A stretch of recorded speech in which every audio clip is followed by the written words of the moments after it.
Almost 7 years on from leading one of Liverpool's most enthralling and exhilarating title charges, the Reds face a familiar face in Leicester City's Brendan Rodgers this weekend.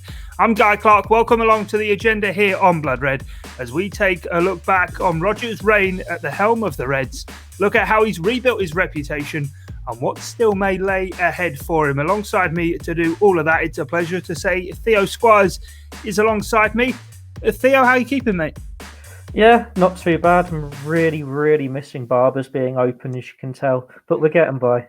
Yeah, I'm sure the listeners will enjoy that. Myself, I'm also missing it as well, as you can gather. But we're going to talk about Brendan Rodgers, his Liverpool reign and what's gone on since. But as I say, 7 years now on from that 13-14 title charge. And it seemed as though he sort of had everything ahead of him as Liverpool manager then.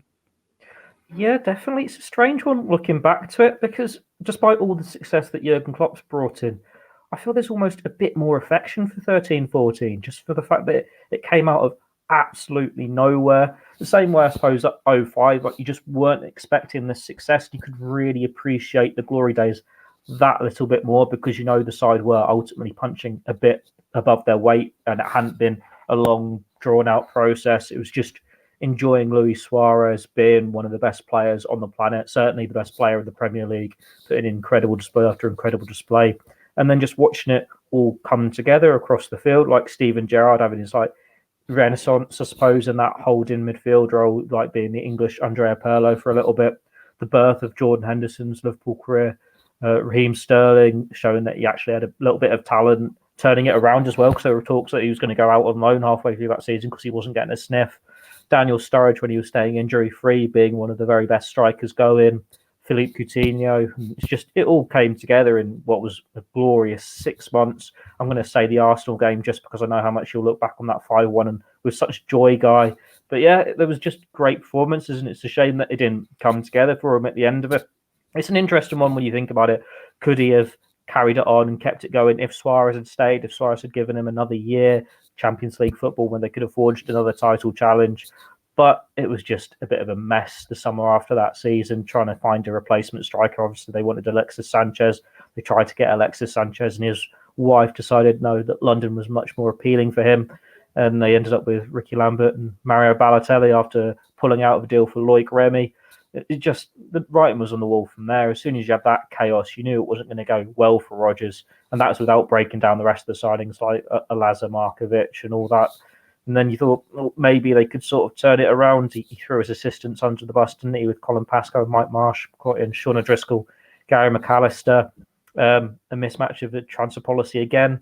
For every Roberto Firmino, there was a Christian Benteke. You think what's right for Liverpool and what wasn't. And I think ultimately FSG decided when the time was coming, it wasn't really anything he was doing wrong on the pitch. But if you can get Jurgen Klopp, you get Jurgen Klopp, and that's exactly what happened. He was lucky to get those few extra months after the Stoke City game, if we're being honest, that 6-1 defeat. But if you take that one season aside, it wasn't a massive successful Liverpool reign. It was just where they were at the time. Hit and miss, inconsistencies, some great results, some dodgy results. It's just a shame he couldn't be the man to get his hands on the Premier League title, but we're now talking 6-7 years on. Are we really that bothered because Jurgen Klopp did it in such emphatic style?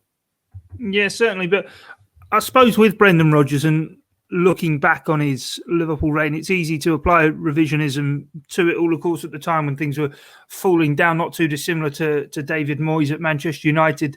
The era really of it all kicking off with the social media memes. We know about the Twitter account, obviously, that does deride Brendan Rodgers, and sort of this football genius narrative was sort of written around him. But I suppose much like that side of 13-14, it was a side in his image. It was young, energetic. It was exciting. The football that he put onto them was brilliant, but ultimately naive too. As you sort of mentioned, the transfer policy fell away. The following season, there were instances of, as you mentioned, Raheem Sterling before, playing him at wing back and trying all these fancy different things that didn't quite work. And I suppose really, might be too easy to say, the making of Brendan Rodgers really may well have come after leaving Liverpool and realising actually that maybe he didn't need to try and reinvent the wheel because he was onto something so good at Liverpool when it was going well, when it seemed actually things were second nature and quite basic principles he was laying down that were really coming off, and tendency to overthink was really maybe the beginning of the end for him. Yes, but then I think he always had to prove himself a little bit more at Liverpool, didn't he? When you think of most of the managerial decisions that the club have made, well, right back to Shankly, there were mainly managerial decisions that made sense, like going from assistant to assistant. Even when they stepped out the boot room, it was to get in Kenny Dalglish. Graham Souness made a lot of sense, even though it didn't work out, going back to the boot room with Roy Evans. Gerard Houllier was obviously a copy of Arsene Wenger. Benitez had done so well in Spain with Valencia. And then it's like, Roy Hodgson was one that didn't make sense. And you saw how that blew up in Liverpool's faces. He was very unpopular. Kenny Dalglish came back and he was a man he was replacing. So he had to try that little bit harder to succeed, to make a name for himself, because there was more of that feeling of people wanting him to fail, because his CV was not that of a would-be Liverpool manager. When you compare to when he left, it was Ancelotti or Klopp who were going to get the job, and all we've seen them achieved in the game. He had spells at Watford, Reading, Swansea. His only silverware, I think, was winning promotion via the playoffs. He'd had an all right season, I think, getting Swansea to mid-table. But it's not one where you go and choose any manager to be Liverpool manager. You'd say Brendan Rodgers is top of the list at the time. And it just showed where Liverpool were at the time. And I think they reminded themselves of where the club should be when they went out to go and get Jurgen Klopp. But I think it was straight from being Liverpool, wasn't it? When he's doing like his little envelope mind tricks and all these sort of things, when he's having a go at Raheem Sterling, saying steady and all this, he was trying to prove himself and not be this joke figure. And by doing so, he became a joke figure. The fact that even his greatest success it's derided, isn't it, for a Steven Gerrard slip? You look at that Liverpool team, and as good as some of the players were, you still had John Flanagan playing left back. Granted, he did an amazing job, but John Flanagan should not be left back in the Liverpool team, really. When you're looking back now, and you had Simon Mignolet, we all know his weaknesses. The centre backs, they had the dicey moments. I'm sure Rodgers has said himself, he had Virgil van Dijk, he'd have been fine. But then I think they had the option to sign Virgil van Dijk at the time and didn't. It was just trying to make a name for yourself in a difficult market when you're following the toughest of successes at a time when Liverpool were trying to work out what they were, trying to establish themselves again. When he got the job, it was, we want to be this young, youthful project. We want to start over, essentially, to get back to the top table. And then after getting so close to winning the title and then collapsing again, I think FSG, Liverpool fans, they got a taste for it again. They couldn't be patient anymore. So that's why they had to go back to the bigger ideas. They had to spend money. They had to back a manager like Jurgen Klopp. So he could have been the right manager, but it was very much an impossible job because he was there at the wrong time and he was almost undone by his success because it made pressure even higher. And everyone had an opinion on Brendan Rodgers. Everyone had an opinion on this Liverpool team. And it's one that will always be derided just because he came out with these daft sound bites compared to, say, like whatever Klopp says, you sit on his every word, don't you? And Rodgers, it was just easy to mock. He came from Swansea. It's one of those where if he'd been coming in now, you'd probably have a bit more respect for him because he's done a bit more. But that TV documentary from the off certainly didn't help him. How much credit do you think he deserves then for rebuilding his reputation as he has done? He moved up to Celtic. A lot of people saying that was easy there for him to win trophies, but he kind of did it, albeit Rangers very much in the doldrums still at the time, an unparalleled rate even prior to his appointment. The previous incumbents there at Celtic, whilst Rangers had been relegated, hadn't won trophies anywhere near the scale that he had done. And I suppose it got that monkey off his back of actually being a manager to silverware. Well, you look at his Celtic side, and I reckon you can compare it to Rangers now. And the fact that he was the Invincibles, wasn't it? They won everything, and it was so sensational. And people write it off saying, it's just Scottish football. But then you take a bit more notice of it when Steven Gerrard's doing it now with this Rangers team. But I think I read something a few weeks ago that Rangers have practically got to win every single game to just get level on points with what they were to reach at that stage. And they've already dropped points since then. So it just shows how successful this side was, because like so many managers go up to Scotland in charge of Celtic and have won silverware, and it's not enough. Like this year, there's been a lot of stick on Neil Lennon for not winning the trophies, and with Steven Gerrard replacing them. But it's still, you've got to go there and you've got to do a job. Like Celtic fans, they're very demanding. It's not just a case of winning the league every year. It's playing right football, having a little bit of a go in Europe, having this all come together and being what they want to see. And Rodgers certainly did that. And he certainly repaired his reputation enough to get a chance back in the Premier League after a few years. I know there was, I remember actually on a podcast, we were talking about it, whether it was the right decision for him to go back to Leicester, or go back to the Premier League, I should say, in mid-season. Right, there were talks of why don't you just stay in Scotland, finish the league title. It's like, well, with Celtic, he's achieved everything he could at the time. He'd won all these domestic trophies. He couldn't really take them any further in Europe, if we're being honest. That is the one remaining ambition. The only thing Celtic had left was to hold out for the 10 in a row, which we've seen them fall apart with a bit this year. It's like, well, Rodgers didn't want to stay at Celtic until 2021, did he? He wanted to be back in the Premier League. And he's done really well with Leicester. It's an interesting one when you look at their squad, because they have signed well, but then they've got a few weaknesses in places as well. Like they've got the young lad Justin at fullback, who's having a remarkable season. Pereira's done well. Was it Castagna? He's done well. The Turkish lad at centre-back is really good talent. And they've got like Ndidi at centre mid. But then you look at who have they got behind Jamie Vardy, and it's Ayas Perez and Kelechi. I can't say a surname. You're going to have to if you want to interrupt here. Yeah, the lad from Man City. Iheanacho. Yeah, That's the one. Iheanacho, So as we've seen with Vardy being injured in the last couple of weeks, they look quite the same side without him. And it's like, well, if someone comes in and spends 65, 70 million on James Maddison, or whatever figure you want to put on him, would your Leicester be able to pick up again? Would Rodgers be able to learn from his Liverpool mistakes when he's got that money to his name and build a team again? Leicester. Is that just to interrupt you, and sort of where you're talking there about the Leicester squad he's built, is that going to be maybe a big challenge for him? I know we're obviously not a Leicester City podcast, but you look at that Leicester team he's now built, and to me it seems not too dissimilar maybe from that Liverpool side that he built. They've a talismanic centre forward who's not going to be at the club forever. It's not quite like Luis Suarez, of course. He left on a transfer, but Vardy isn't going to be able to go forever.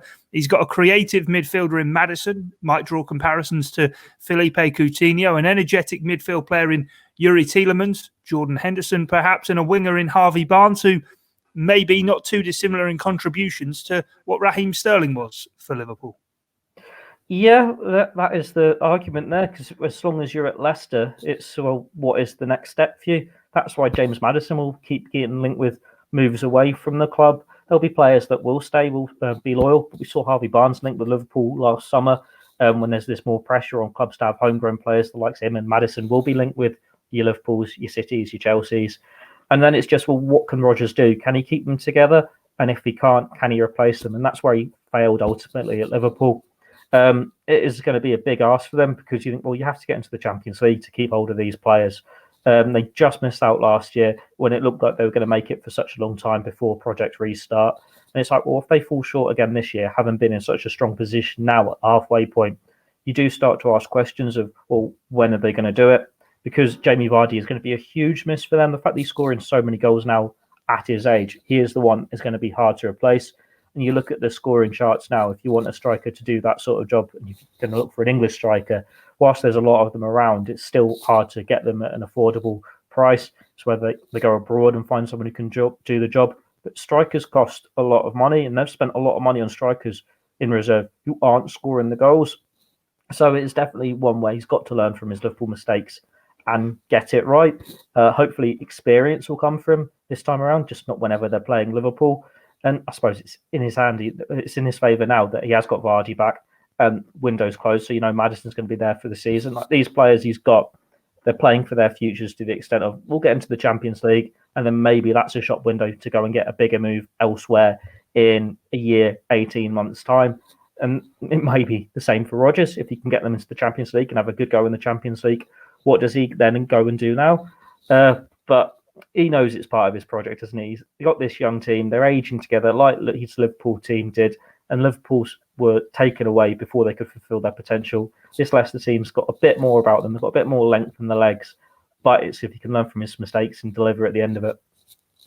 Yeah, I would argue maybe he's already demonstrated that he's learned from those Liverpool mistakes in terms of the squad that he's put together, failing theoretically last year like he did with Liverpool in terms of not landing the league title in 2014 and not securing Champions League football last year. They've come back stronger.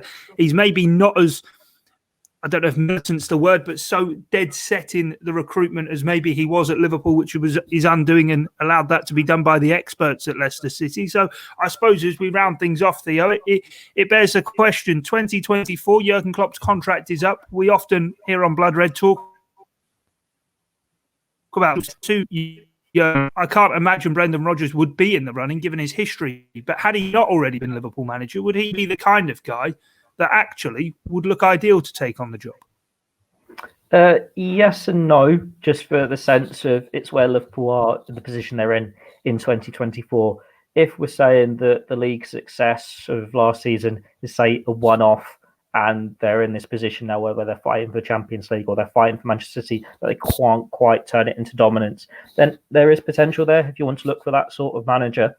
But it's more like you think Liverpool are in this whole different stratosphere now where they want the finished article. They want someone who can deliver success. And the only way they step aside from that is if it's to go for someone like Steven Gerrard. So Rodgers' time has been and gone at Liverpool, but there's a reason why he still finds himself linked with Manchester City's, with Chelsea's, with Arsenal's. He deserves another chance at the top when he's got that more experience behind him to show that he can do it. And it's one where he did have his set philosophy at Liverpool with the right players. He could do it, but it just doesn't feel like a good fit anymore. Liverpool have grown beyond that, even if it isn't going to be another 5-6 years of trophy after trophy. Like you don't know really how much of a say these injuries are going to have going forward. But it's the next brand down, isn't it, for Rodgers? He will get another chance at a top job for sure because he deserves it for what he's achieved. And then it's a big ask for, well, how can you actually justify it? Because really, you got the Liverpool job without warranting it from what was out there. You're a limited market now for the top clubs in England. He might have to go abroad because Arsenal were a fallen giant. He's got his history at Chelsea, but they've just appointed Thomas Tuchel.